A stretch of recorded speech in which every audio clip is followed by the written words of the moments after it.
Hey everyone, so today we're going to be talking about what to do next after we graduate. So this is a video directed towards future OTAs, so let's get started. So the objectives of this PowerPoint, I've got them listed here. So by the end of this PowerPoint, you should be able to know and understand the eligibility requirements, how to set up your MyNBCOT account, the testing accommodations, and applying for and renewing your license. So let's get into that.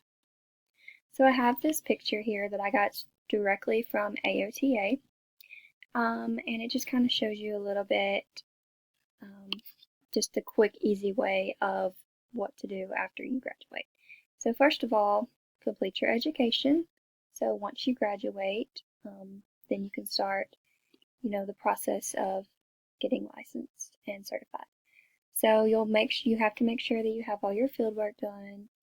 And next you'll prepare for the MBCOT. You'll get all of that ready, and we'll discuss how to do that in just a minute. And once you get past the OT or the MBCOT, you're going to gather all your documents to get licensed.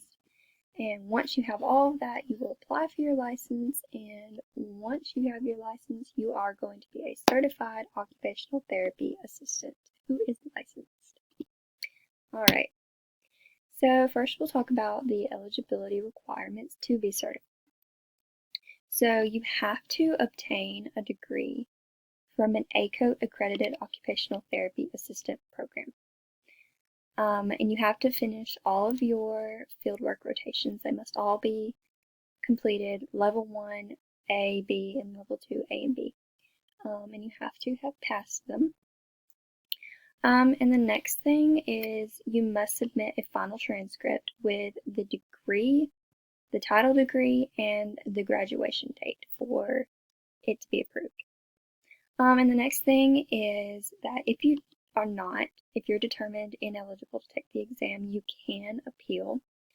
So when you appeal, you will send in a written appeal to MBCOT, and you should hear something back within your testing time that you have once you signed up for it.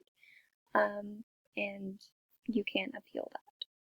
I do have the MBCOT.org link right here. This is where I've gotten all my information from, so it is good for you to go and look at just to get your information on how to get certified. Okay, so the next thing we're going to do is learn how to set up your MyNBCOT account. So I've got the instructions right here, but we're going to move over to MBCOT.org so we can look at it together and make it easier. So once you get here, you're going to create your MyNBCOT account. Once you do that, you're going to apply online for the exam, schedule your test, and then we'll talk about cost, cancellation, reschedule, no-show, and renewals. So I'm going to pull that up real quick. Alright, so as you see, I'm on MBCOT.org, and this pretty much gives you all the information that I'm giving you as well. So it talks about your eligibility, how to prepare, how to apply and schedule your exam, and what to do during and after the exam. So right here it talks about your MBCOT account, and you can scroll down right here and click Create Account Now. And you want to make sure that you have this selected, but it auto selects for you. So you're going to continue. And what you're going to do is you're going to fill out all of your personal information and then continue. Okay, so once you fill out all of your information, it's going to ask you some security questions, and then it's going to ask you about your education. So once you get done with that, we're going to go back to our home screen and go over what to do after you've created your account. So as we see here, we've got our eligibility requirements that we talked about earlier. We're going to scroll down and talk about how to apply for the COTA MBCOT. So right here it talks about that the certification exam handbook, which I have pulled up and I'll show you in just a minute. So you want to read that and just go over how the exam is set up and what to expect and what you can do and what you can't do. And then you're going to log into your MBCOT account and complete the online exam. And the fee or the online exam is $515, If you apply for it on paper and send it in, it's going to be $555.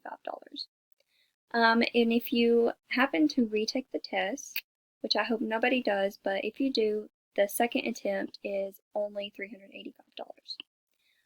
So your application is valid for 3 months, but because of COVID, it's valid for 6 months. So you have 6 months to get that exam done. Once you have everything filled out, you're going to have your school send in a hard copy of your transcripts. They must be final. And if you don't have a transcript, you can always do the degree verification. You just have to fill out a form for that. What we're going to do next is talk about scheduling your exam. So after you get all of your applications sent in, you will receive a letter in the mail from ATT, and it tells you exactly what you need to know and the steps you need to take for scheduling your exam. Okay, so now we're going to go over the cancellation, rescheduling, and no-show. So if you cancel or try to reschedule within 30 days, you will not have to pay a fee and you will not have to request a new ATT letter.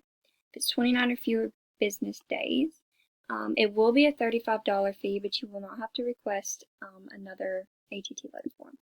But if it's 5 or less days, you fail to appear, you arrive late, or you don't have the proper ID, you will be charged an $85 fee, and you will have to request a new ATT letter. Alright, so what I'm looking at right now is the MBCOT handbook. It is very helpful. There's a lot of information in it for you that I suggest reading before you even apply for the exam. So we're going to go back and talk about testing accommodation. Alright, so with the testing accommodations, there is a handbook that I also recommend reading if you feel like you need accommodations. So you must have a documented disability defined by the ADA to be approved for the accommodations.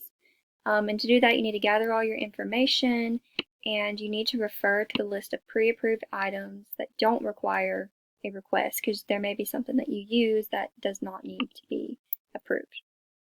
And then you're going to submit your exam application and select yes for the testing accommodations. And then when it is approved, you will receive an email from the ATT, and that will help you schedule your exam. So I have the link to the handbook right here, and I can show it to you just so you can see it. It's got all the information that you need. It's got the overview of what they do and don't accept. It's got the steps that I just briefly went over, and then it's got the required documentation right here. So that link is in the PowerPoint. So the last thing we're going to talk about is how to apply for your license after you have passed your certification. So we're going to visit the Alabama State Board of Occupational Therapy website where you can apply for your license or your limited license. So I have the link right here for you to get to, and this right here is just talking about the requirements that we're going to go over. And it costs $115 for a license and $25 for a limited license. So what you're going to do is you're going to come to their homepage, the Alabama State Board of Occupational Therapy page. And when you're ready to renew your license, you can come here to do it. You can look for an occupational therapist in Alabama. You can go over the rules in Alabama, and right here, we're going to click the forms. So as you can see, we have our license application, our limited permit, our renewal, and if you need to change anything personal. So this is the paper application, and this right here is your online. So to do your license, you can click here, and it brings you up to this page, and it talks about all the different ways of how to apply for your license, and it goes over the fees and everything you'd have to pay. And when you get here, you want to make sure that you type or you click the license that you want. So if you want your license or your limited license, click that, and then make sure to click Occupational Therapy Assistant. And when you get to this, you are going to just fill out all your information. And right here, I have the limited license paper. It's a PDF, and this is what the permit will look like. So it's just all your personal information, your background, your history with everything, and then it goes into this page right here that you need supervision from a certified or a registered therapist to be able to get your limited permit. So this right here is for your limited permit. And you'll have your supervising OT fill this out as well. And then that is all for this page. Okay, so now we're going to go to where we renew our license. So we're going to go back to that page we were at first. We're going to renew our license right here. So you'll just have to fill this out, and then it is a $115 fee to renew your license. All right, and that's all we have for today. If there are any questions or anything, just let me know, and congrats on graduating.